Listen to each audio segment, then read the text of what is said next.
All right, guys, welcome to the 2011 Road to Olympia series. Jay Cutler here at Gold's Gym Flamingo, Las Vegas. 4-time Mr. Olympia, going on 5-time. We're here to do some back training today, so come on in, let's check it out, and you're gonna see how we're gonna back up our 5th title at the Mr. Olympia this year in 2011. Let's go.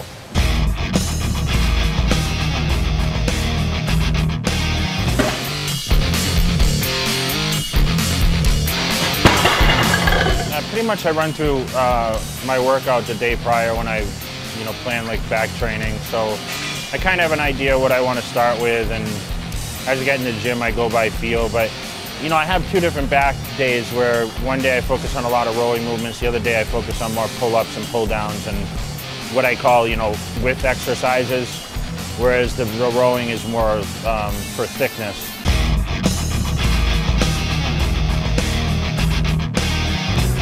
I usually start with, a reverse pull-down movement always, and stretch the lats.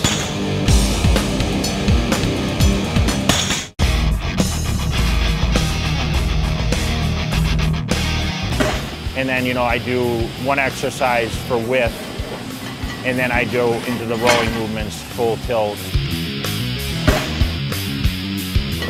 And you just go by feel from there through. I don't really have a choice. I kind of look around the gym, see what area is not so crowded, and pick and choose that way.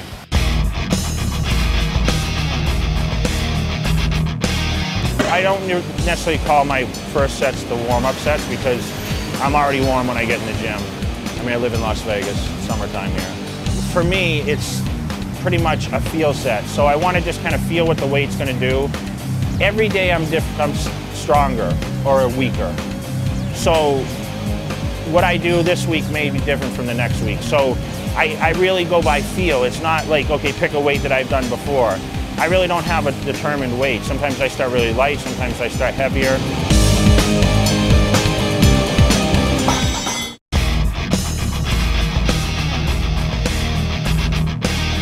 My rep range is 8 to 12 repetitions always. I don't do much less than 8. I'm shooting for 10 to 12 most of the time, sometimes a little higher. But what I like to normally do is around 10 repetitions. That's what I usually aim for with that amount of weight that I can go not quite to failure, but I'm struggling to get that 10. For me, I just kind of go by feel. So sometimes I stop in the middle of the set just to regroup myself and say, okay, what am I stimulating here? Because sometimes when you get through those fast repetitions, I train quite explosive, and sometimes my form can get a little loose. So I like to stop in the middle and almost tighten things up a little bit, and then it's almost like starting the set over again, a little more stimulation, a little less body movement, body language to try to get that weight moving.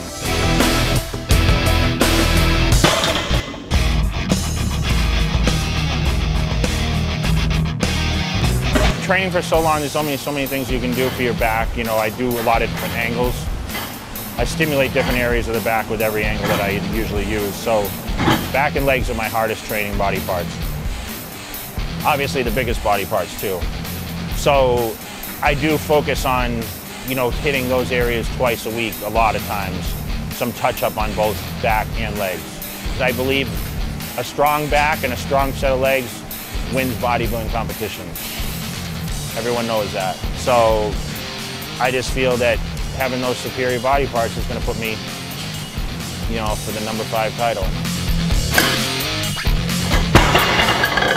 Anything heavy, I usually wear a belt. Anything that twists my waist, I usually wear a belt. Anything that I'm bent over in a position where I feel that my back is going to be in a vulnerable position, I wear a belt. You notice on the pull-down movements and such that you don't put a lot of pressure on the waist, I don't wear a belt. So the belt is worn most body parts, but back especially, just because it's a lot of bent over movements, and it's a little safer for the lumbar region to have a little support there. I like to feel a little secure in the movement, so when it gets to heavy weights, I might wrap. I'm a big fan of wrist straps just because, it does take your mind off of, you losing your grip, especially when you watch me train, you'll see how much volume I do. Eventually your forearms start to give out with gripping that much for so long and that many exercises.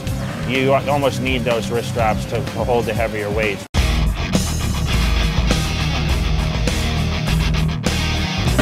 what I like to do is a lot of back movements. If you really watch my hand position, if you reviewed the tapes, a lot of my movements is just hooked bars. So if I'm doing like bent rows, seated cable rows, one-arm dumbbell rows, you'll notice that it's never a solid hand grip on like a dumbbell or a bar or anything like that, barbell. You'll notice that I have a very loose grip and it's just a hook. And that's very difficult to do without using straps. So the straps come into play definitely at that point.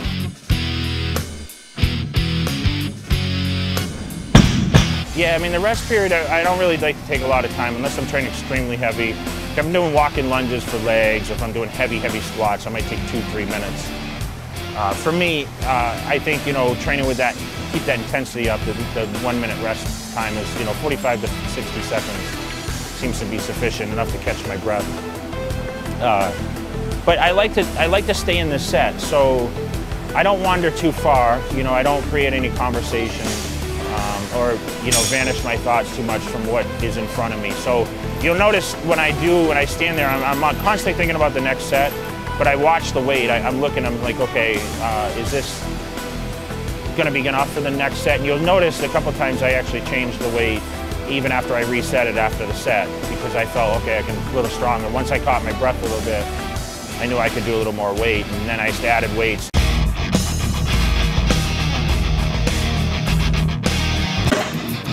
It's kind of, going by feel and, just keeping myself in the set. I just try to keep my mind not too focused on anything else other than what's going on the next set.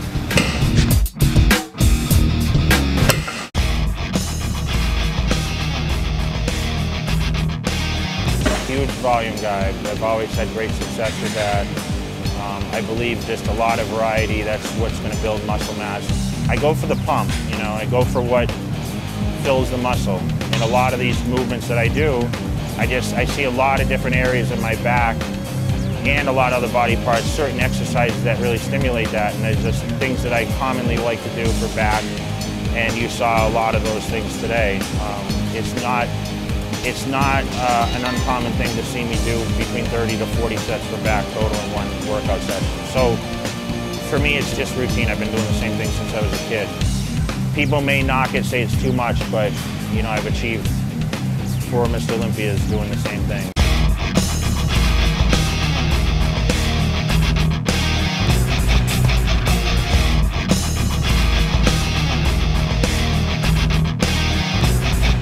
Supplements obviously are very, very handy for me, especially when I'm trying to burn down body fat and of course recoup a lot of nutrients that are lost through all the training. So specifically pre-contest, before I do my cardiovascular, I'm always using a fat burner such as Hydroxy Cut Hardcore. I'm using a lot of branched chain aminos.